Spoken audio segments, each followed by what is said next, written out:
야담 이야기. 장산읍.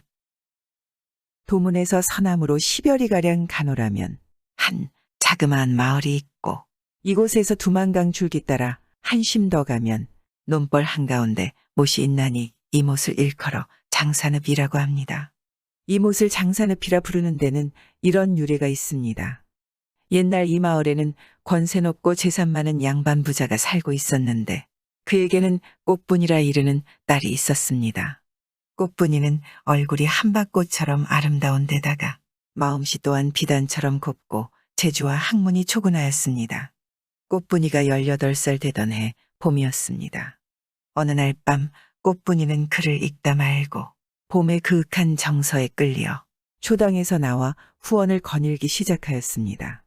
밤은 깊었건만 둥근 보름달은 후원을 대낮처럼 환하게 밝혔고, 꽃들은 서로 다투듯 싱싱한 꽃향기를 풍기었습니다.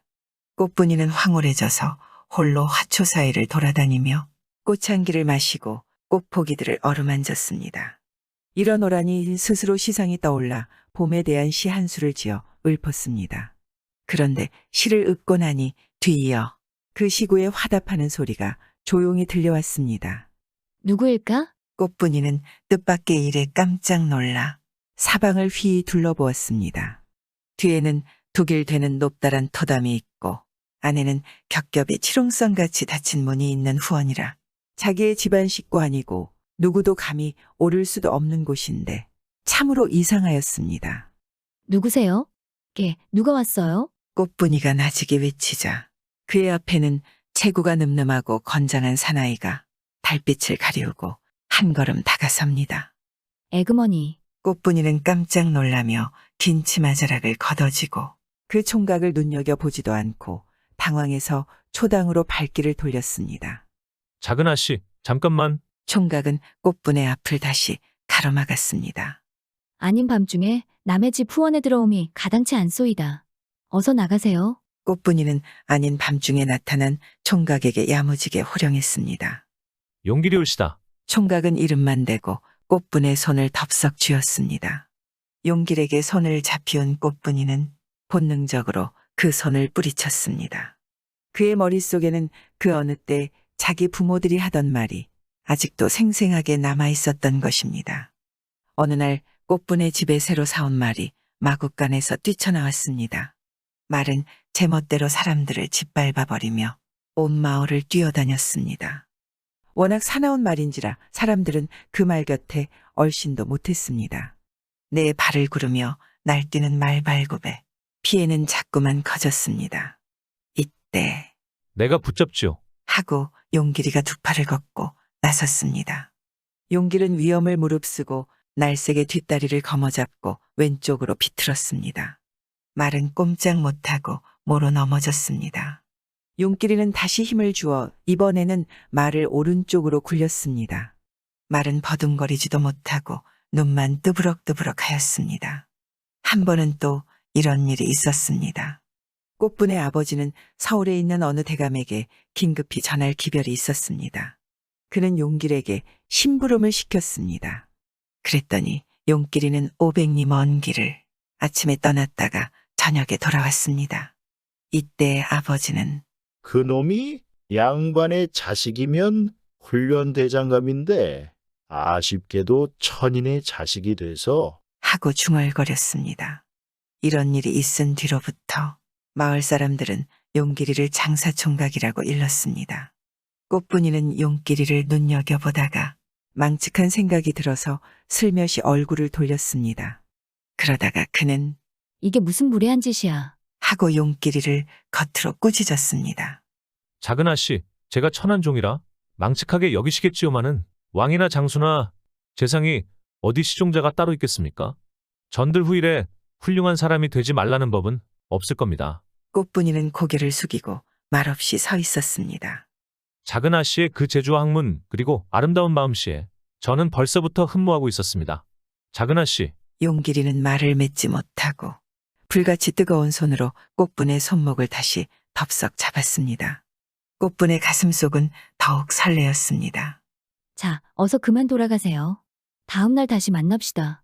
누가 보면 안 돼요? 하면서 꽃분이는 초당으로 들어갔습니다. 다음 날 밤 용길이는 다시 초당에 찾아갔습니다. 꽃분이는 그를 두말 없이 반가이 맞아들였습니다. 이리하여 용길이와 꽃분의 사랑은 맺어졌고 그들의 사랑은 날이 갈수록 깊어져 갔습니다. 그런데 이때 꽃분의 부모는 꽃분이를 양반 부잣집의 자식에게 시집 보내려고 사윗감을 고르고 있는 것이었습니다. 또 며칠이 지난 어느 날 밤이었습니다. 이날 밤도 용길이는 남몰래 초당에 숨어들었습니다.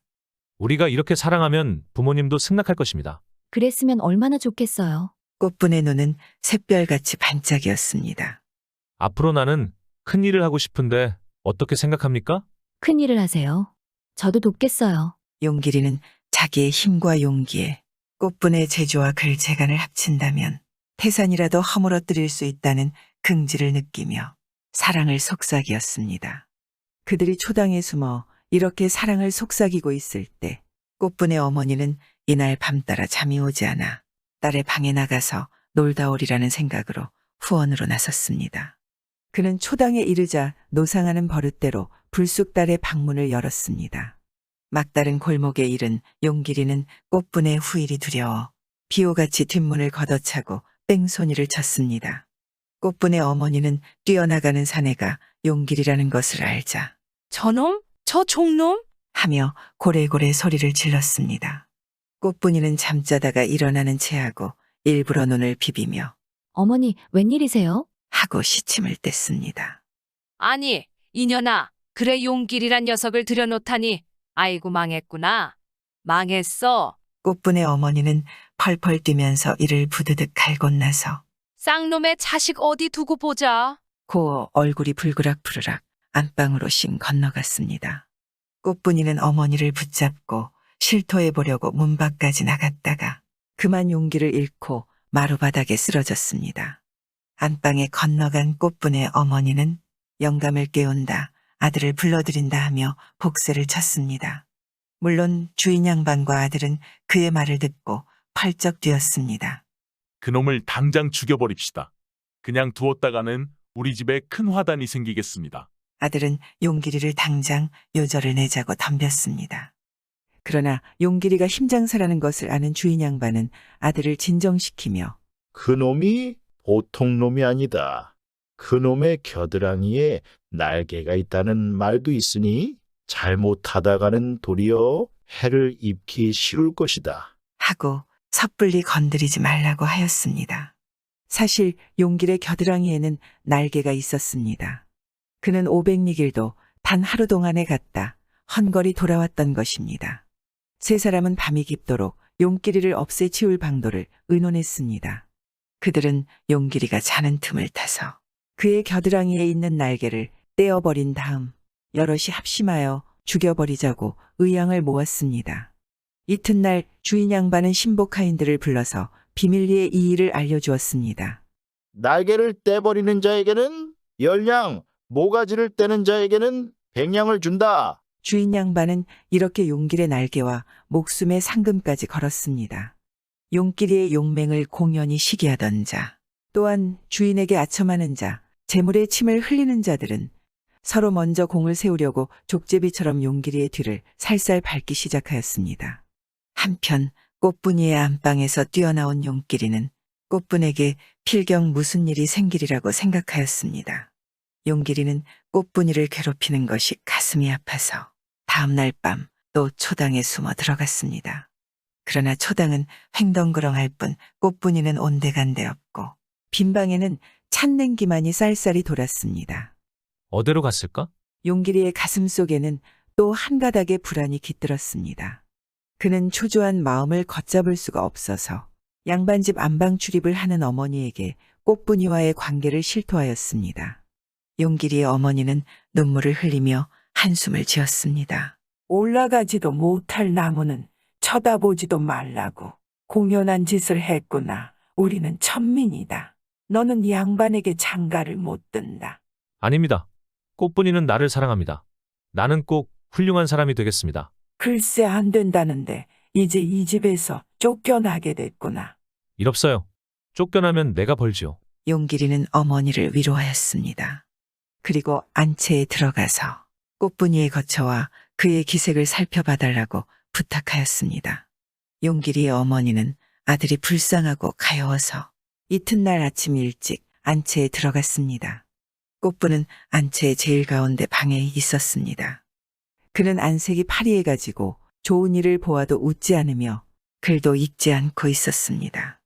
어머니에게서 이 말을 들은 용길이의 마음은 더욱 아팠습니다. 그는 어떻게 하면 안채에 들어가서 꽃분이를 만나 위로해주고 용기를 넣어줄까 하고 생각하였습니다. 그러나 문이 첩첩 닫히고 사람의 눈이 삼엄하여 좀채로 범접할 수가 없었습니다. 한편 꽃분이는 상놈과 결혼해서는 안 된다는 법을 누가 만들었을까? 용길이와 같이 훌륭한 청년을 사랑하는 것이 무엇이 잘못인가? 왜 사람에게 이런 차별을 두었는가? 하고 세상을 원망하여 눈물을 보냈습니다. 그는 실로 옥에 갇히운 춘향이었습니다. 몸은 날로 수척해갔고 그 어여쁘던 얼굴은 생기를 잃었습니다. 어느 날 꽃분이는 결심 끝에 용길이와의 관계를 어머니에게 실토하였습니다. 그랬더니 어머니는 집안이 망하겠구나. 이런 망신이 어디 있어? 하면서 노발대발하였습니다. 그런 후부터 꽃분에 대한 감시는 더욱 심해졌고 용길이의 목숨을 노리는 자들의 행동도 더욱 교활하게 되었습니다. 용길이는 어느 날 굳은 결심을 다졌습니다.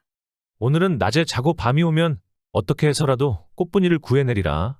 이렇게 맘먹은 그는 양반집 앞 연못가에 서 있는 커다란 수양버드나무 아래에 거적을 깔고 드러누웠습니다. 그는 꽃분이를 눈앞에 그리며 앞으로 그와 행복하게 살아갈 생각에 잠겼습니다. 이때였습니다. 용길이의 뒤만 밟으며 기회를 호시탐탐 엿보고 있던 주인 아들놈과 하인놈들이 수양버드나무 밑에 나타났습니다. 사실 용길이는 이 자들이 자기들을 밟고 있는 것을 몰랐던 것입니다. 그 자들은 용길이가 깊이 잠들었다는 것을 확인하자 와르르 용길에게 달려들었습니다. 놈들은 굵은 밧줄로 용길의 팔다리를 꽁꽁 동여매고 그의 겨드랑이 날개를 떼려고 하였습니다. 용길이는 반항하였습니다. 그러나 자다가 불의의 봉변을 당한 그는 아무리 힘이 장사고 용맹한들 수가 많은 그놈들을 어찌 당해내랴. 그는 날개를 떼우고 온몸을 칭칭 묶이고 말았습니다. 용길이의 눈에서는 불이 펄펄 일어났습니다. 그는 온 전신을 부르르 떨며 양반놈과 그 앞잡이 놈들에게 눈총을 쏘았습니다. 저놈을 빨리 늪에 던져라. 주인 양반이 장죽을 쳐들고 호령하였습니다.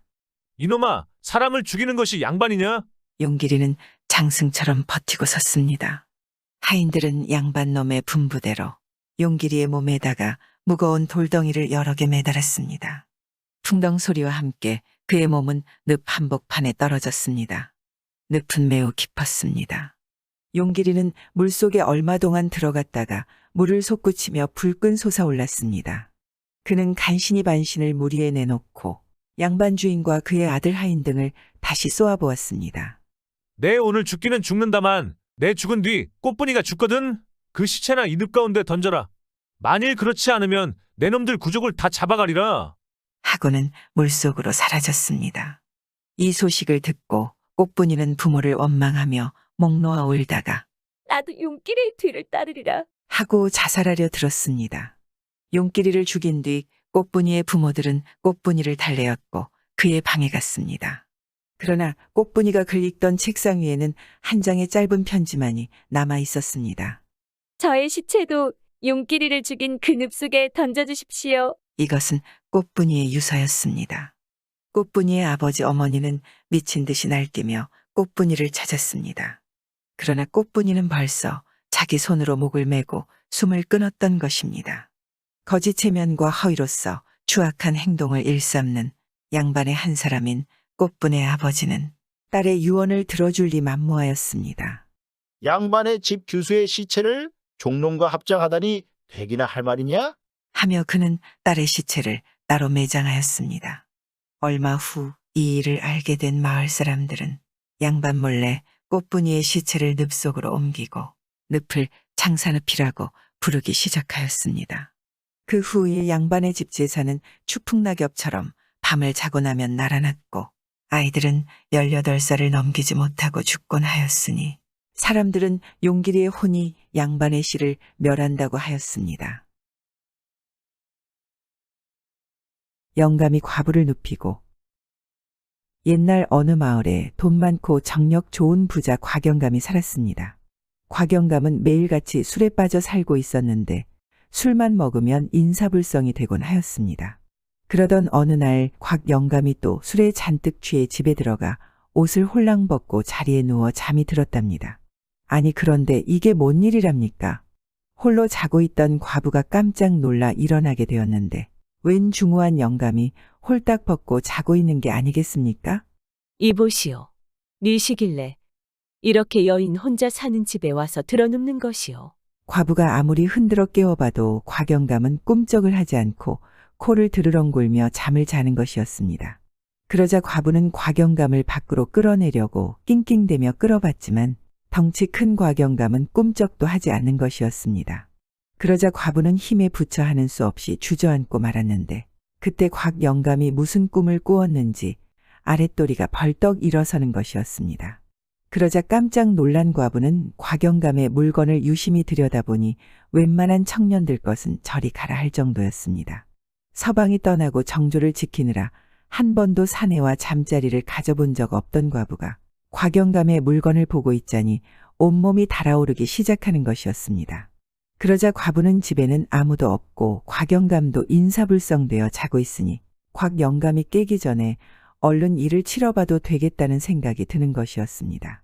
누가 알겠어? 얼른 일을 치르고 나서 모른 척하고 있으면 아무도 알 수 없지 않겠어? 그리 생각한 과부는 아랫도리를 걷어 올리고 곽영감을 올라타는 것이었습니다. 한 10년 만에 사내의 것을 느끼게 된 과부는 황홀해도 이렇게 황홀할 수가 없었습니다. 아니, 이놈의 영감탱이 물건은 어찌 이리 짱짱한 것이야. 곽영감의 물건을 맛본 과부는 생각이 많아졌습니다. 10년 만에 가져본 사내 경험이 좋긴 했으나 사내는 자고 있고 결국 혼자 했으니 딱 반이었던 것이었습니다. 그러니 과부는 사내와 온전히 해보면 얼마나 좋을까 하는 생각을 하지 않았겠습니까? 날이 밝으면 곽영감은 떠날 테고 그럼 또 이런 기회가 언제 다시 올까 하는 생각도 들었죠. 그러다 보니 과부는 곽영감을 허무하게 그냥 보낼 수는 없었습니다. 어디 좋은 방법이 없을까? 영감탱이를 집에 머물게 할 좋은 수가 어디 없으려나? 한참을 고민하던 과부는 우선 급한 대로 영감의 옷을 모두 벗기고 자신의 속옷으로 갈아입혀 놓았답니다. 그리고 영감의 옷은 꼭꼭 숨겨두었죠. 다음 날 날이 밝자 곽영감이 눈을 뜨게 되었는데 아니 이게 뭔 일이랍니까? 자신이 여인의 속옷을 입고 있는 게 아니겠습니까? 그리고 집도 자신의 집이 아니었죠. 여봐라, 여기 누구 없느냐? 깜짝 놀란 곽영감은 이게 뭔 일인가 싶어 얼른 사람을 불러보았답니다. 일어나셨는지요? 아니 이곳은 어디고? 내가 왜 여인의 속옷을 입고 있는 것이오? 기억이 안 나십니까? 어젯밤 그 차림으로 절 찾지 않으셨습니까? 아니 그랬단 말이오? 이런 주책 내가 또 인사불성이 되었구려. 그런데 이 집에는 사람이 보이지 않는 것으로 보아 혼자 사시는 게요. 네, 그렇습니다. 서방이 세상을 뜬 게 벌써 10년이 넘었습니다. 그렇소? 아직도 한참 젊은데 참 많이 안 되었소이다. 그나저나 내가 이렇게 입고 왔다면 동네 망신스러워서 어찌해야 하나. 이런 차림으로 밖에 나갈 수도 없으니 참으로 난감하구려. 내 부탁 하나만 들어주소, 부인. 부탁이란 게 무엇인지요? 사내 옷 하나만 구해다 주시오. 그거야 어렵진 않으나 장이 서려면 5일이 남았으니 5일 후에 사다 드리죠. 그렇소? 그렇다면 어쩔 수 없구려. 그리해 주시오. 곽영감은 여인의 속옷 차림으로 밖으로 나갈 수도 없다 보니 꼼짝없이 5일을 묵게 되었답니다. 해가 지고 밤이 되자 곽영감은 술 생각이 또 나는 것이었습니다. 이보 부인, 혹시 집에 술 좀 있어? 그렇지 않아도 낮에 준비를 좀 해두었답니다. 어허, 그렇소? 참으로 현명한 부인이구려. 그렇게 두 사람은 주거니 받거니 하게 되었는데 어느새 취기가 오르는 것이었습니다. 그러자 과부가 덥다며 겉옷을 벗었는데 하얀 속살이 드러나는 것이었죠. 그 모습을 보게 된 곽 영감이 달아오르자 벌떡 일어나 과부를 번쩍 들어 이부자리에 눕히지 않았겠습니까? 과부는 그런 곽 영감의 박력에 심장이 빨라지면서 온몸이 뜨거워지는 것이었습니다. 곽 영감이 과부의 몸 구석구석을 어루만지자 과부는 자지러지면서 아랫도리까지 축축해지는 것이었죠. 그리고 곽 영감의 물건이 본격적으로 들락거리자 과부는 짜릿해 죽을 것만 같았답니다. 어찌나 크고 단단한지 여인으로 태어나 처음 겪어보는 거대한 물건이었죠. 그러자 곽 영감도 신이나 절정에 다다랐을 때쯤 결국 과부는 기절을 하고 말았답니다. 짜릿함을 넘어 영혼까지 하늘로 가버린 것이었죠. 그렇게 뜨겁게 열정을 불태운 두 사람은 서로에게 너무 만족하지 않았겠습니까? 내 만나본 여인 중에 당신이 최고구려. 그렇습니까? 호호. 그런데 영감님은 어찌 아랫도리가 그리도 단단한 것이오? 그것이 궁금하오. 내 어려서 몸이 허약해 죽을 고비가 여러 번 있었는데 아버님이 어디서 100년 묵은 산삼을 10뿌리나 가져와 그걸 다 먹었다오. 그 덕에 지금도 몸이 청년들보다도 건강하오. 그랬군요. 그래서 이리도 짱짱했군요. 그렇게 5일 밤낮을 가리지 않고 뜨겁게 열정을 불태운 두 사람은 평생 잊을 수 없는 황홀한 시간들이었답니다. 5일이 다 되어 곽 영감은 돌아가고 과부는 또다시 혼자가 되었습니다. 혼자가 된 과부는 밤만 되면 무척 외롭기 시작했죠. 자꾸만 곽 영감이 생각나는데 견디기가 힘들 정도였답니다. 곽 영감의 단단한 물건에 빠져버린 과부는 생각만 해도 몸이 달아오를 정도였으니까요. 그리고 곽 영감의 패기와 박력에 과부는 매료되었던 것이었습니다. 한참을 고민하던 과부는 더 이상 이렇게 살 수는 없다고 생각했습니다. 그리하여 과부는 곽 영감을 찾아갔습니다. 그런데 가는 날이 장날이라고 곽 영감은 없고 마님이 과부를 맞는 것이었습니다. 그래, 무슨 일로 영감을 찾아오시었어? 미처 이 상황을 준비하지 못한 과부는 얼떨결에 이렇게 말했습니다. 제 서방이 떠나면서 유언을 남겼는데 곽영감에게 1000냥을 빌려주었으니 받을 때는 필히 2000냥을 받으라 했었습니다. 아니, 1000냥씩이나 빌렸단 말이오? 이놈의 영감이 미쳐도 단단히 미쳤구먼. 뭐 하느라 1000냥씩이나 빌렸단 말인가? 그렇게 두 사람이 안방에서 이야기를 나누고 있었는데 마침 외출했던 곽 영감이 들어오는 것이었습니다. 방문을 열고 들어선 곽 영감은 과부를 보고 깜짝 놀라고 말았답니다. 영감, 뭐 하느라 글쎄, 1000냥씩이나 빌린 것이요? 상황을 보아하니 과부가 1000냥을 받으러 왔다고 한 것 같아 보였습니다. 그것이 내 급하게 쓸 곳이 있어서 빌린 것이오. 아니 급하게 무슨 1000냥씩이나 썼단 말이오? 딴 살림이라도 차린 것이오? 며칠씩이나 집에 안 들어오질 않나? 1000냥이나 되는 큰돈을 빌리지를 않나? 어디 입이 있으면 말을 해보시오. 아니 이 사람이 딴 살림이라니? 내 벗이 시리에 빠져 힘들 때 도와준 것뿐이오. 부인이 꼬치꼬치 캐묻고 달려들자 곽 영감은 임기응변하느라 진이 다 빠지고 있었답니다. 그도 그럴 것이 한참 젊고 예쁜 여인이 불쑥 찾아와 곽 영감을 찾으니 마님은 신경이 무척 날카로워져 있던 것이었습니다. 과부가 곽 영감에게 돈을 받으러 왔다고는 했지만 과부의 미모가 워낙 뛰어나다 보니 마님은 과부를 얼른 보내는 게 좋겠다고 생각을 하였답니다. 여인들이 영감에게만 붙으면 잘 떨어지지 않는다는 것을 마님은 너무 잘 알고 있기 때문이었습니다. 그리고 곽 영감의 물건이 보통 물건이 아님을 마님은 누구보다 잘 알고 있었습니다. 그리하여 마님은 얼른 2000냥을 챙겨 과부에게 주며 말하는 것이었습니다. 이제 이것으로 정사는 모두 끝났을 테니 다신 찾아오지 마시구려. 돈을 한 보따리나 챙긴 과부는 기쁨보다 아쉬움을 가지고 돌아올 수밖에 없었습니다. 큰돈이 생겨 좋긴 하지만 밤마다 생각나는 곽 영감은 어찌하지 못했으니 가슴이 답답할 뿐이었습니다. 그렇게 며칠이 지났을까? 곽 영감과의 밤을 잊을 수 없어 가슴이 너무 답답한 과부는 곽 영감의 머슴을 하나 불러냈습니다.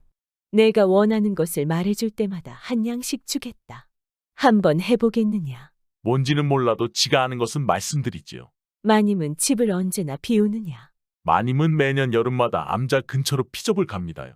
며칠 있으면 갈 것이구먼요. 그러느냐? 됐다. 한 냥이다. 그럼 영감은 어찌하느냐? 마님이 피접을 가시면 영감님은 주로 기생집을 찾습니다요. 그렇게 머슴에게 연량을 주고 얻은 정보로 과부는 황금 같은 기회를 놓칠 수는 없었습니다. 그리하여 마님이 피접을 떠나자 과부는 광영감을 찾아갔습니다. 영감, 오늘은 제가 30번째 맞는 생일인데 영감이 오셔서 축하를 해주었으면 합니다. 그러자 광영감은 과부와의 밤이 좋았던 기억이 있어 흔쾌히 그러겠다고 했답니다.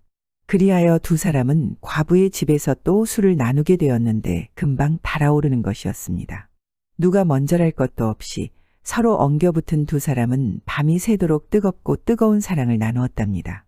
그렇게 마님이 피접을 가 있는 열흘 동안 두 사람은 원없이 뜨거운 사랑을 나누고 있었습니다. 그렇게 열흘이 다 되자 과부는 또다시 걱정이 되었습니다. 이제 이렇게 헤어지면 언제 또다시 만날 수 있을지 기약이 없었기 때문이었습니다. 그리하여 결국 큰 결심을 한 과부는 곽영감에게 말했습니다. 영감님, 이제 가시면 언제 또 볼지 모르는데 이참에 저를 데리고 가시지요. 아니, 부인을 데려가다니요? 첩으로 말입니다.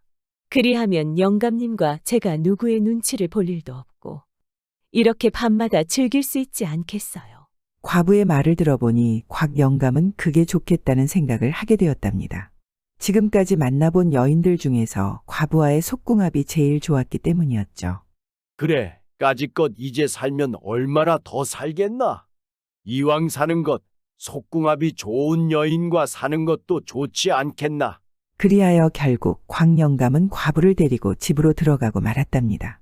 다음날 피접을 떠났던 마님이 돌아오게 되었는데 아니 이게 무슨 날벼락이랍니까? 불길한 예감은 딱 들어맞는다고 했던가요? 예뻐도 너무 예뻐 2000양씩이나 주고 얼른 쫓아낸 과부가 결국 첩으로 들어와 떡하니 자리를 잡고 있었으니 말입니다. 너무 당황한 마님은 곽영감을 찾아가 따졌습니다. 아니 영감, 내게는 한마디 상의도 없이 어찌 과부를 첩으로 들인 것이오? 어허, 어디 그게 상의할 일이랍니까? 내 살면 얼마나 더 산다고 그러시오. 그러니 호들갑 좀 떨지 마시오. 과부가 들어온 후로 광영감은 첩의 처소만 찾고 마님은 거들떠보지도 않았습니다. 결국 첩이 된 과부에게 광영감을 빼앗겨버린 마님은 분통이 터져 잠을 잘 수가 없었습니다.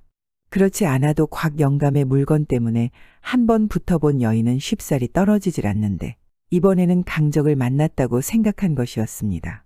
그동안 수없이 많은 여인들을 영감에게서 떼어내느라 진을 다 빼버린 마님은 예쁜 과부를 떼어낼 생각을 하니 막막하고 또 한숨만 나오는 것이었습니다. 그렇다고 가만히 있을 마님이 아니었습니다. 어떻게 떼어낼지 한참을 고민하던 마님은 머슴 광덕이를 불렀습니다. 예, 광덕아, 이번에도 내가 수고를 좀 해줘야겠다. 이번에는 어떤 방법으로 할 값이오? 이번에는 상대가 만만치가 않구나. 그러니 내가 직접 나서거라. 아이고 마님, 그러다가 지는 죽습니다요. 네, 충분히 보상을 해줄 터이니 큰맘 먹고 한번 해보거라. 그럼 이참에 밭대기도 한 10마지기 주시고 노비 문서도 주신다면 제가 직접 한번 해보겠습니다요. 그래, 알았다. 내가 그렇게만 해준다면야 못 해줄 것도 없느니라. 그렇담 약조한 것을 문서로 만들어 주시지요. 그리하여 마님은 머슴 광덕이에게 약조 문서를 만들어 주었답니다. 그렇게 며칠이 지나 밤이 깊어지자 머슴 광덕이가 첩의 방으로 들어가는 게 아니겠습니까? 그러더니 옷을 홀랑 벗고 첩의 이불 속으로 들어가는 것이었죠. 그리고 첩을 올라타는 것이었습니다. 그러자 방문이 벌컥 열리면서 마님과 머슴들이 한꺼번에 들이닥치는 것이었습니다. 그리고 마님은 이불을 확 걷어 제끼는 게 아니겠습니까? 그러자 이불 속에서는 두 연놈이 나왔는데 아니 그런데 이게 뭔 일이랍니까? 첩과 광덕이가 있어야 할 판에 첩은 없고 여종이 들어있는 게 아니겠습니까? 깜짝 놀란 마님은 여종에게 물었습니다. 아니, 내가 여기에는 어찌 있는 것이냐? 저 그것이? 어서 말하지 못할까? 저 그것이? 작은 마님이 잠자리가 불편하다며 방을 바꿔서 자자고 하시길래 그리 되었습니다요. 뭐시라? 아니 어찌 방을 바꿔 잔단 말이더냐? 온 집안에 불이 밝혀지고 시끌시끌해지자 곽영감과 첩이 된 과부가 팔짱을 끼고 나타나는 것이었습니다. 그러자 곽영감이 한마디 하는 것이었습니다. 이보 부인, 그동안 첩들이 모두 쫓겨난 게 부인의 계략이요. 사람이 어찌 그리 모진 것이오. 내 다시 부인을 찾는 일은 없을 것이오. 그러니 내 방을 찾지도 마시오. 그리고 이제부터라도 자중 좀 하시구려. 닥쳤던 게 지붕 쳐다보게 된 마님은 속이 터져 죽을 것만 같았습니다. 첩으로 들어온 과부가 영감과 희덕거릴 생각을 하니 분통이 터지는 것이었습니다. 더군다나 앞으로는 꼼짝달싹할 수 없게 되어버렸으니 어찌 안 그러겠습니까? 그리고 위기를 무사히 넘긴 과부는 이제야 맘 편히 영감과 즐거운 삶을 살 수 있을 것만 같았습니다. 영감의 집으로 들어오기로 마음을 굳혔을 때 악명 높은 마님의 소문을 듣게 되었던 것이었습니다. 영감의 집으로 들어간 수많은 첩들이 마님에 의해 모두 쫓겨났다는 것을 알게 된 것이었답니다. 그리하여 과부는 여종 중에 총명해 보이는 영심이 아버지를 불러 많은 재물을 주고 마님과 머슴 광덕이가 일을 꾸민다는 것을 알게 되었답니다. 그렇게 하여 마님을 수발하는 영심이를 통해 구체적으로 계획을 알게 된 과부는 영심이와 방을 바꿔 자게 된 것이었습니다. 그리고 마님이 광덕이에게 써준 약조 문서도 영심이를 통해 빼내서 영감에게 주었던 것이었습니다. 그리하여 과부는 10년 만에 끝내주는 서방을 만나 남은 여생을 행복하게 살았답니다. 뛰는 자 위에 나는 자 있다고 과부는 마님보다 한 수 위였던 것이었습니다. 여인의 소가 전 재산을 날린 천석군. 옛날 조선 연산군이 임금으로 있을 때였습니다. 이때는 전국적으로 흉작이 심하다 보니 도적들과 사기꾼들이 판치던 시대였습니다. 그러한 시기 충청도 어느 마을에 천석군 영철이라는 청년이 살고 있었습니다. 영철이는 돌아가신 아버지에게 천석이나 나오는 농지를 물려받았는데 마을에서는 제일 가는 부자였답니다. 영철이는 농사일을 해본 경험이 없다 보니 농사에는 관심이 없었습니다. 그리고 양반집 자제들과 어울려 노름을 하러 다니기에 바빴습니다. 그러던 어느 날이었습니다. 이복의 영철이 자네 내 사촌 동생 현아 한번 보지 않겠나? 사촌 동생이라니? 이 사람. 자네 아직 모르고 있었구먼. 내 사촌 동생 현아 좀 연결시켜 달라는 양반집 자제들이 아주 차고 넘친다네. 내 특별히 자네를 생각하는 마음에 현아를 자네에게 주려 하는 것이네. 그리하여 영철이는 마을 동문 창호를 통해 장안의 미인 현아를 보게 된 것이었습니다. 그대가 현아 낭자시구려. 난 영철이라 하오. 오라버니께 도련님 말씀 많이 들었습니다. 현아의 두 눈은 마치 맑은 호수와 같았고 오뚝 솟은 코와 앵두 같은 입술은 양귀비라 해도 믿을 정도였습니다. 그러자 영철이는 한눈에 현아에게 푹 빠져버리고 말았답니다. 그런데 어느 날 현아가 술상을 준비하고 영철이를 부르는 것이었습니다. 네, 특별히 도련님을 위해서 한상 차려봤습니다. 그래요. 그럼 어디 한번 먹어볼까요? 그런데 오늘이 무슨 날인게요? 날은 무슨 날이겠어요. 우리가 이렇게 만났으니 기념하는 것이지요. 그리하여 영철이는 현아가 차려준 술을 마셔대기 시작했습니다. 얼마나 마셨을까요? 알딸딸해진 영철이는 볼이 붉어진 현아를 보자 달덩이처럼 너무 예쁜 것이었습니다. 그러자 영철이는 끓어오르는 욕정 때문에 현아의 치마를 들추고 확 덮쳐버리고 말았습니다. 아니 그런데 현아가 당황하는 게 아니라 기다렸다는 듯이 영철이를 벼락 껴안는 게 아니겠습니까? 그러자 영철이는 더욱더 신이 나서 현아와의 첫날 밤을 뜨겁게 달구었습니다. 장안의 최고미인 현아와의 첫날 밤은 영철이에게는 황홀해도 너무 황홀했답니다. 그러다 보니 영철이는 허구한 날 현아를 찾아가는 것이었습니다. 현아 낭자, 우린 천생연분이구려. 이제 난 그대 없이는 단 하루도 살 수 없으니 이를 어찌하면 좋겠소. 그렇게 현아에게 푹 빠져버린 영철이는 이제 현아 없이는 단 하루도 살 수가 없을 정도였답니다. 그러던 어느 날 여느 때와 마찬가지로 영철이는 흥얼흥얼 춤을 추며 현아를 찾아갔습니다. 아니 그런데 이게 뭔 일이랍니까? 현아가 하염없이 울고만 있는 게 아니겠습니까? 깜짝 놀란 영철이는 현아를 붙들고 무슨 일인지 물어보았습니다. 하지만 현아는 하염없이 울기만 할 뿐 무슨 일인지 말을 하지 않는 것이었습니다. 아니 무슨 일이기에 그리도 슬피 우는 것이오. 어서 말해보시오.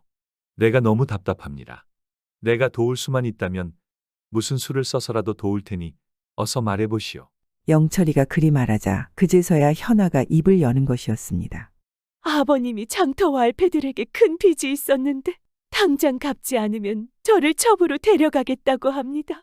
저는 영철 도련님 없이는 단 하루도 살 수 없는데 이를 어찌하면 좋을까요? 아니 큰 빚이라니. 글쎄 돈이 얼마나 된답니까? 제가 듣기론 3만 양이라 들었습니다. 아니 그리 큰 돈을. 3만 양이면 영철이가 물려받은 재산의 10분치 1이나 되는 아주 큰 돈이었습니다. 그 돈 내가 마련해 줄 터이니 너무 걱정하지 마시구려. 그리하여 영철이는 물려받은 재산의 10분의 1을 처분하여 현아에게 돈 3만 양을 건네주었습니다. 아니 이렇게나 큰 돈을 정말 고맙습니다. 도련님 덕분에 왈패에게 첩으로 가지 않을 수 있게 되었어요. 그렇게 3만 양으로 현아 아버지의 빚을 해결한 영철이는 또다시 현아와 뜨거운 밤을 보낼 수가 있었답니다. 그렇게 달콤하고 행복한 나날이 지속되던 어느 날, 현아가 또다시 하염없이 울고만 있는 것이었습니다. 그런데 이번에는 현아가 울기만 하는 게 아니라 현아의 옆에는 새끼줄로 만든 밧줄도 있는 게 아니겠습니까? 깜짝 놀란 영철이는 현아에게 다급히 물어보았습니다. 현아 낭자, 오늘은 무슨 일이 있는 것이요? 한참을 말을 못하고 울기만 하던 현아가 드디어 말을 하는 것이었습니다. 저번에 갚은 3만 양은 이자이고 원금은 30만 양이라고 합니다. 그러니 이제 저는 꼼짝없이 왈패 두목에 첩이 될 팔자인가 봅니다. 왈패에 첩이 되느니 차라리 목숨을 끊겠습니다. 현아가 목숨을 끊겠다는 말에 영철이는 가슴이 철렁 내려앉는 것이었습니다. 그리고 30만 양이면 영철이가 물려받은 재산을 모두 처분해야 만들 수 있는 돈이었습니다. 한참을 고민하던 영철이는 큰 결단을 하기에 이릅니다. 돈은 벌면 되지만 사람은 한 번 잃으면 다시 돌이킬 수 없는 일이었습니다.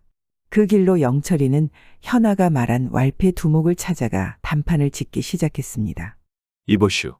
현아 낭자 아버님의 빚을 내가 대신 갚아줄 터이니 내게 3년의 시간을 주시오. 3년은 무슨 3년? 이미 갚을 날짜가 지났으니 갚으려거든 지금 당장 갚으시오. 그렇지 않으면 현아를 당장 첩으로 데려가겠소. 아무리 사정을 해봐도 왈패는 꿈쩍을 하지 않는 것이었습니다. 당장 30만 양을 해결하지 않으면 현아는 왈패의 첩이 될 게 뻔해 보였습니다. 현아를 절대 잃고 싶지 않았던 영철은 결국 모든 문서를 들고 왈패를 찾아갔습니다. 그리고 현아 아버님의 빚을 모두 청산하였습니다. 그렇게 현아 아버님의 빚을 모두 청산한 영철이는 곧바로 현아에게 달려갔습니다. 아니 그런데 이게 웬 날벼락이랍니까? 현아는 어디에도 보이질 않는 것이었습니다. 온 집안을 다 뒤져봐도 없고 주변에 물어봐도 현아를 본 사람이 없는 것이었습니다. 깜짝 놀란 영철이는 현아를 소개해준 동무 창호를 찾아갔습니다. 이복의 창호, 현아를 보지 못했는가? 아니, 난 보지 못했네만. 아니, 창호도 모른다면 현아 낭자는 도대체 어디로 간 것일까? 영철이는 현아가 무척 걱정되었습니다. 그리고 현아가 그리운 영철이는 끼니도 거른 채 온종일 현아만을 찾아다니는 것이었습니다. 그렇게 시간이 얼마나 흘렀을까? 영철의 집은 왈패들에게 모두 넘어가고 머슴들은 모두 뿔뿔이 흩어질 수밖에 없었습니다. 뒤늦게 이 사실을 알게 된 지인은 어떻게든 집이 넘어가는 것을 막아보려 해봤지만 이미 너무 늦은 것이었습니다. 지인은 영철이 집에서 일하는 머슴의 딸인데 어려서부터 영철이와 같이 자랐답니다. 그러다 보니 두 사람은 둘도 없는 친구가 되어 있었습니다. 미안하다 지희야. 나 때문에 내가 고생하게 생겼구나. 그런데 이게 다 어떻게 된 거니? 지희의 물음에도 영철이는 말도 못하고 눈물만 흘릴 뿐이었습니다. 모든 재산을 잃은 아픔도 있지만 살았는지 죽었는지도 모르는 현아 때문에 영철은 가슴이 너무 아팠기 때문이었습니다. 그렇게 하루아침에 빈털터리가 된 영철이와 지희는 정든 집을 나올 수밖에 없었습니다. 바보같이 집과 재산을 모두 날리고 이제는 오히려 짐이 되어버린 영철이를 지희는 미워할 수가 없었습니다. 세상 경험도 부족한데 아버님이 갑자기 세상을 뜨게 되면서 재산을 물려받았으니 설령 사기를 당했다 하더라도 무턱대고 미워할 수는 없었습니다. 영철이가 노름을 나갈 때마다 조금씩 빼앗아 모아놓은 돈으로 지희는 변두리에 작은 오두막집을 하나 구했습니다. 그리고 지희는 오두막집에서 아버지와 영철이 이렇게 세 사람이 함께 살게 되었습니다. 그리고 지인은 아무리 생각해봐도 이 모든 상황이 뭔가 미심쩍었습니다.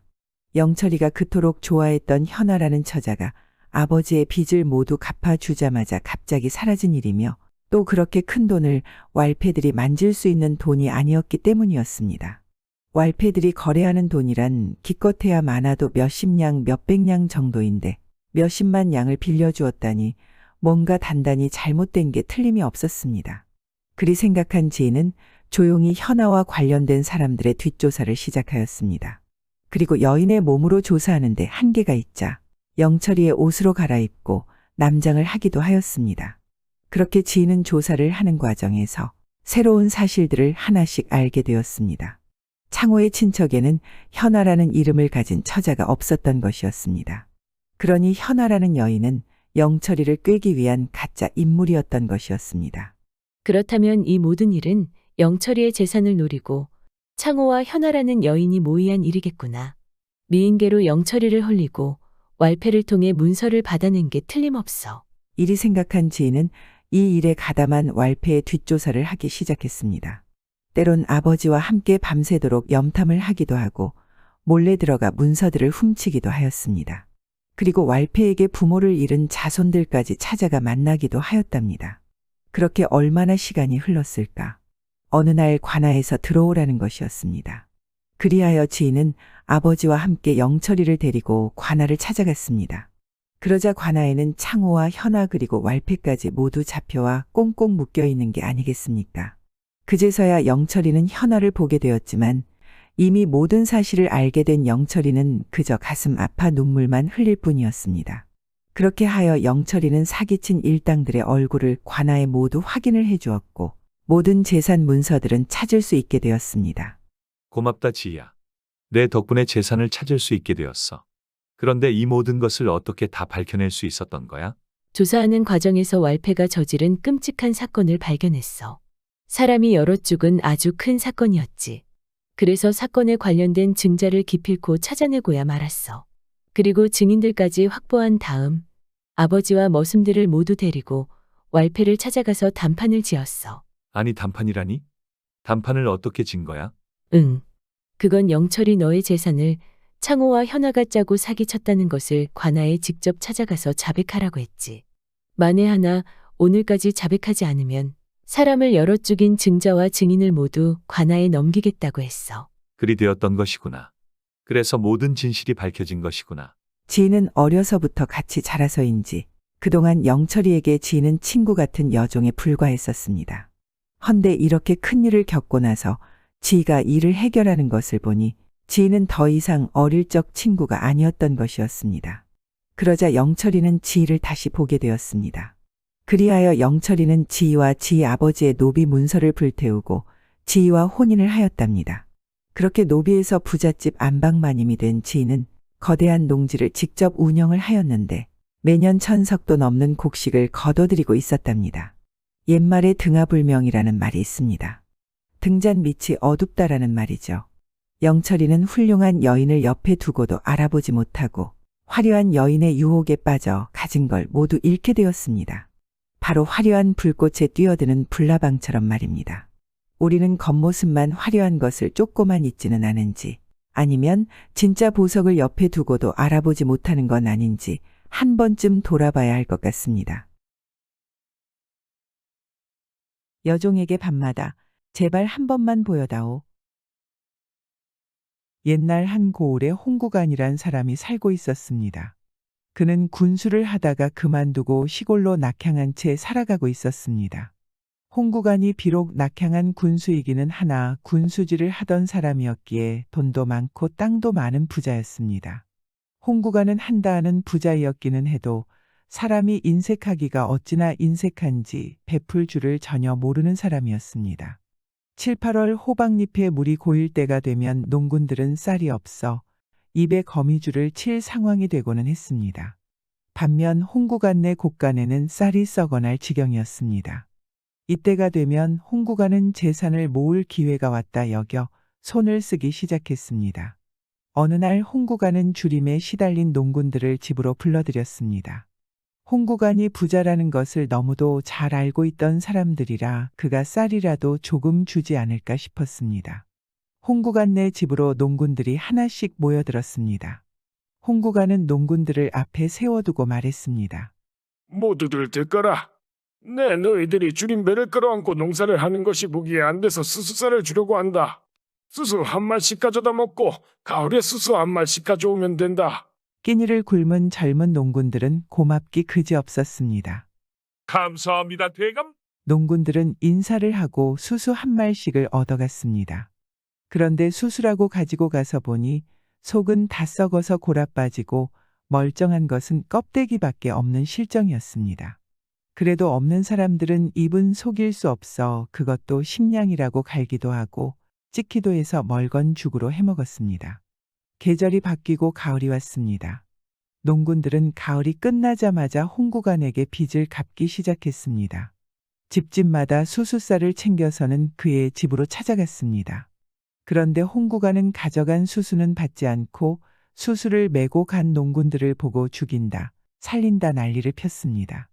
농군들은 어찌된 영문인지 몰라 어안이 벙벙했습니다.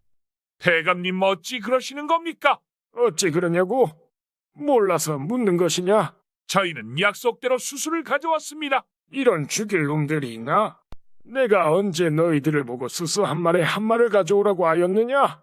세상에 이런 미치는 장사가 어디 있다는 말이냐? 난 수수 한 마리씩 가져다 먹고 가을에 수수 한 마리씩이라 했다. 미친 자식들 정신 나간 소리 하지도 말아라. 홍구간은 군수질까지 하던 사람이라 누구도 따지고 들지 못했습니다. 그렇지 않다는 말을 앞에서 하기 두려웠던 것이었습니다. 농군들은 억울하지만 홍구간 내 수수 한 말 값으로 수소 한 마리의 빚을 지고 나앉게 생겼습니다. 우리는 이제 어떻게 해요? 절로 농군들의 입에서 곡소리가 나왔습니다. 그 후 어느 날이었습니다. 농군들이 밭에서 일을 하다 점심을 먹을 때였습니다. 홍구간이 어슬렁거리며 농군들 앞으로 걸어왔습니다. 대감님 오셨습니까? 농군들은 홍구간을 보자 저마다 자리에서 일어났습니다. 허리를 활등처럼 굽혀서 인사를 하고는 홍구간에게 점심진지를 드시라 권하였습니다. 홍구간은 그들의 행동에는 아랑곳하지 않고 얼굴을 불그락부르락하며 성을 내기 시작했습니다. 이 망할 놈들아. 갑자기 홍구간이 호통을 치자 농군들의 어깨가 움츠러들었습니다. 이번에는 또 어떤 트집을 잡으려는 건지 두려울 뿐이었습니다. 저희가 무슨 잘못이라도 했습니까? 내가 누구라고 그따위 소리를 하는 것이야. 그래 내가 상금인 너희들과 한자리에서 진지를 들 수 있단 말이냐? 저 정신 나간 녀석들을 정신이 번쩍 들게 때려라. 홍구간의 말이 떨어지자 힘꼬리나 쓰는 녀석들이 달려들었습니다. 살려주십시오. 농군들은 홍구간 앞에 와서 빌기 시작했습니다. 뭐들 하고 있냐? 빨리 혼을 내주지 않고. 장정들이 달려들어 농군들을 때리기 시작했습니다. 그날 농군들은 홍구간에게 점심을 권한 것이 죄가 되어 반주검이 되도록 얻어맞아야만 했습니다. 하늘에서도 악인을 혼내주려고 했던 것인지 홍구간의 가세는 날로 기울어졌습니다. 그 이유는 한 여종 때문이었는데 여종은 너무나 아름다웠고 너무나 일을 잘하였기에 홍구간은 신임을 하면서 흠모하고 있었습니다. 그래서 웬만한 것은 여종에게 맡겼습니다. 그런데 여종은 일부러 홍구간의 맘에 들려고 일부러 다가섰던 것이었습니다. 여종은 홍구간의 농간에 화가 나서 곡간에 있는 곡식과 재산을 몰래 빼돌려 동네 사람들에게 나눠주고 있었습니다.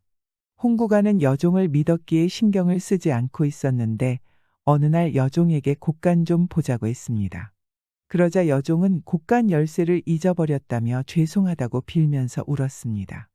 이에 홍구간은 여종을 마음에 두고 있었더라 괜찮다며 달랬습니다. 그래도 홍구간은 곡간이 궁금해서 밤만 되면 여종에게 곡간 한 번만 보고 싶은데 열쇠는 찾았느냐? 라며 말하자 여종은 내일이면 열쇠를 새로 만들어서 보여준다고 하였습니다. 그리고 여종은 그날 밤 이후로 볼 수가 없었습니다. 눈치챌 것을 대비해 짐을 준비한 후 떠난 것이었습니다.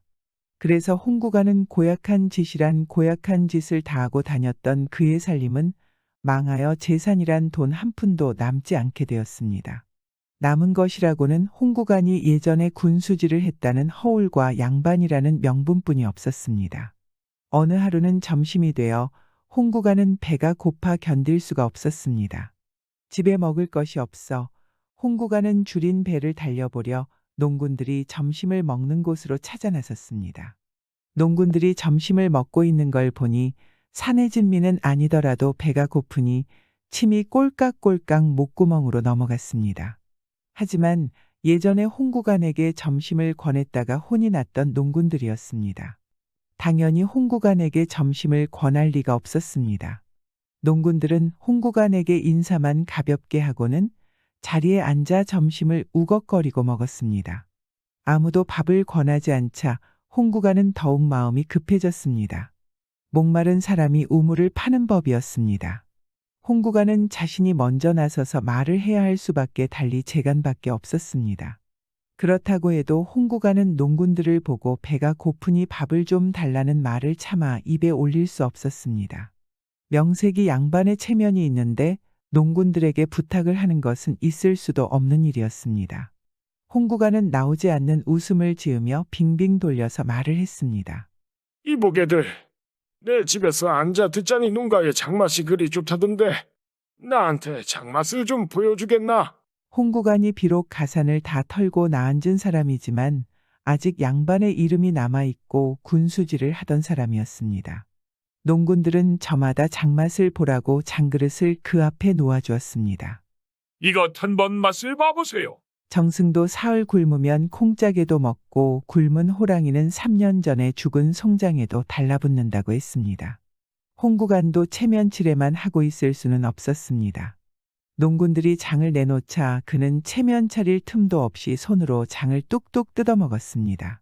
농군들은 장만 먹는 사람을 보고 장만 먹으라 할 수 없으니 같이 먹으라 밥도 내어주었습니다. 그러니 홍구간은 두말 없이 5손가락으로 주는 밥을 마구 움켜쥐어서 먹었습니다. 그 꼴을 보고 농군들은 배가 끊어지도록 웃어댔습니다. 그래도 홍구간은 말도 없이 죽어라 밥과 장만 볼이 미어지게 먹었습니다. 세상에 오르막이 있으면 내리막도 있다고 했습니다. 한때 하늘이 높은 줄 모르고 농군들과 으르렁거리던 홍군간도 이와 같이 농군들한테 밥을 빌어먹으며 살게 되었습니다. 꽃분이와 서방님이 첫날 밤을 보내려는데 감히 나를 두고 옛날 어느 한 시골 마을에 쇠돌이란 총각과 꽃분이라는 처녀가 살고 있었습니다. 그들은 어머니의 젖꼭지에서 떨어지고 나서부터 소꿉동무가 되어 날마다 같이 시간을 보냈습니다. 이른 봄이 돌아와 산마루에 파랗게 잎을 피우기 시작하면 그들은 산기슭에 앉아서 땅을 우묵하게 파놓았습니다. 파놓은 구멍에다가는 민들레를 뜯어놓고 국을 끓이고 다른 구멍에다가는 모래알을 주워놓고 밥 짓는 신용을 했습니다. 소꿉놀이 장난을 치다 꽃분이가 쇠돌이에게 물었습니다. 얘 넌 밥을 다 지었니? 난 밥도 짓고 국도 끓였는데 혼자 냠냠하고 먹자니 재미가 없구나. 그러면 어떻게 하면 좋으냐? 쇠돌이가 답했습니다. 얘 넌 우리 집 식구질을 하려무나. 꽃분이가 쇠돌이에게 말했습니다. 좋아, 그럼 내가 국과 밥을 떠놓으려무나. 쇠돌이가 답을 하자 이어서 꽃분이가 답을 했습니다. 아니, 우리는 가짜 한 집 식구니 함께 떠놓고 같이 먹자꾸나. 꽃분이가 말을 하자 쇠돌이는 쇠돌이대로 우겼습니다. 예, 아니다. 우리 집에서는 아버지에게 먼저 떠놓고 어머니는 아이들과 함께 먹는데도 그런다. 꽃분이가 쇠돌이 말을 받았습니다. 에구, 그럼 애기질을 누가 하니? 이렇게 하자. 너는 어머니질을 하고 나는 아버지질을 하고 이 길쭉한 돌멩이가 애기질을 하면 되잖니? 쇠돌이가 이렇게 말을 하니 꽃분이도 눈을 새물거리며 웃었습니다. 이렇게 재미나게 장난을 치고 놀다가도 해가 서산에 기울어지기 시작하면 두 사람은 손에 손을 잡고 집으로 뛰어왔습니다. 세월은 유수와 같이 흘러 어느덧 소꿉질을 하던 때는 지나 쇠돌이와 꽃분이가 장가들고 시집갈 나이가 되었습니다. 뒷산에 무성하게 자라고 있는 나무들이 단풍이 드는 때였습니다. 3년 전부터 기르기 시작하던 쇠돌이네 집 외기러기가 북으로부터 날아오는 기러기 떼들의 울음소리를 들었습니다. 기러기는 며칠간 하늘을 쳐다보며 울어댔는데 어느 날 나무로 날아가는 기러기가 이 울음소리를 듣고 쇠돌이네 집으로 날아내렸습니다. 두 기러기는 3년 만에 만난 기쁨으로 끼룩끼룩하며 야단법석을 떨었습니다. 마을 사람들은 기러기들을 보고 의견이 분분했습니다. 부부로 이별을 해서 만나서 이러는 것이요. 한 사람은 기러기가 3년간 이별을 하였다가 다시 만나니 기뻐서 보이는 모습이라고 말을 했습니다. 아니요. 애미와 새끼 사이인 것이야. 다른 사람은 애미와 새끼 기러기가 떨어져 있다가 만나서 기뻐하는 것이라고 판단을 했습니다. 마을 사람들을 더욱 놀라게 한 것은 이튿날 아침에 일어나 보니 두 기러기가 몸이 뒤엉킨 채로 숨을 거둬 있던 것이었습니다. 이 일을 두고 마을 사람들 남녀노소 할 것 없이 괴이적은 일을 놓고 의견이 분분해지기 시작했습니다. 그의 겨울은 사람들이 모여 앉으면 처음 나오는 화제가 기러기가 숨을 거둔 일에 대한 것이었습니다. 처음에는 곰상곰상하게 내 한마디, 다른 사람 한마디 의논을 하다가도 나중에는 서로 낯을 붉히고 목에 핏대를 세웠습니다. 누구 말이 맞는지 정확한 것은 없었습니다. 마을 사람들 각자 자신들의 주장이 확고했습니다. 다들 자신의 뜻이 맞다며 확신을 갖는 모습을 보이고는 했습니다. 그렇게 기러기를 두고 논쟁을 펼치며 한 해가 지나갔습니다. 그리고 새해가 다가오게 되니 내가 옳거니 내가 옳거니 하던 논쟁도 하나의 생각으로 몰리게 되었습니다. 동네 사람들은 이 두 기러기는 갈라진 지 3년이 되는 한 쌍으로 추측했습니다. 기러기가 서로를 만나고 보니 그 정이 더욱 깊어졌는데 다시 날아가려니 3년 동안 한 번도 날아보지 못한 기러기는 애석하게도 하늘을 날 수 없다는 이야기를 만들어냈습니다. 기러기는 서로 갈라질 수는 없고 더는 떨어지기 싫은 마음에 기러기 두 마리가 극단의 선택을 했다는 것이었습니다. 기러기처럼 정이 깊어야 해. 마을 사람들은 기러기처럼 부부 사이에는 정이 깊어야 한다며 말을 하고는 했습니다. 이곳 마을 사람들은 기러기가 서로에 대한 사랑이 깊은 것처럼 남녀 사이에도 애정이 있어야 한다고 여기게 되었습니다. 사실 진실은 어느 누구도 알지 못하는 일이었습니다. 하지만 기러기에게 일어난 일은 마을 사람들의 최대 관심사였고 어떤 식으로든 결론을 내려야만 하는 일이기도 했습니다. 기러기의 사건도 대충 일단락이 나고 그 이듬해 봄이 찾아왔을 때였습니다. 쇠돌이와 꽃분이가 장가들고 시집을 가게 되었습니다. 기분 좋은 경사를 앞두고 있던 차에 문제가 하나 발생되었습니다. 쇠돌이와 꽃분이가 잔치를 한다는 소식을 들은 김 부자는 꽃분이의 아버지에게 빚 독촉하러 왔습니다. 꽃분이네는 살면서 어려워질 때면 김 부자에게 돈을 빌리곤 했는데 김 부자는 거의 사채 수준의 이자를 요구했습니다. 하지만 꽃분이네는 겨우겨우 입에 풀칠할 정도밖에 안 돼 돈을 빌리면서 원금은커녕 이자도 갚질 못했습니다. 그러자 김 부자는 이걸 이용하여 꽃분이를 평생 종으로 쓸 목적으로 그동안 아무 말도 하지 않다가 꽃분이가 어느 정도 나이가 드니 빚을 갚으라고 찾아온 것입니다. 김 부자는 이런 식으로 많은 사람들을 평생 종으로 부리고 있었습니다. 그러더니 김 부자는 꽃분이 아버지를 만나 돈을 갚지 못하면 꽃분이가 머슴질을 해야 한다고 했습니다. 이렇게 되면 쇠돌이는 김 부자에게 사랑하는 꽃분이를 꼼짝없이 빼앗기게 되는 것이었습니다. 김 부자네 집으로 머슴으로 들어간 사람은 있어도 나온 사람은 없으니 이는 영영 이별하게 되는 것이나 마찬가지였습니다. 쇠돌이는 아버지와 의논하고는 꽃분이를 데리고 멀리 타향으로 가려고 마음을 먹었습니다. 그의 아버지도 아들의 마음을 생각해 꽃분이의 아버지를 찾아가 의향을 물었습니다. 두 사도는 의논 끝에 늦은 밤 아무도 모르게 혼례를 치르고 타향으로 보내기로 결정을 했습니다.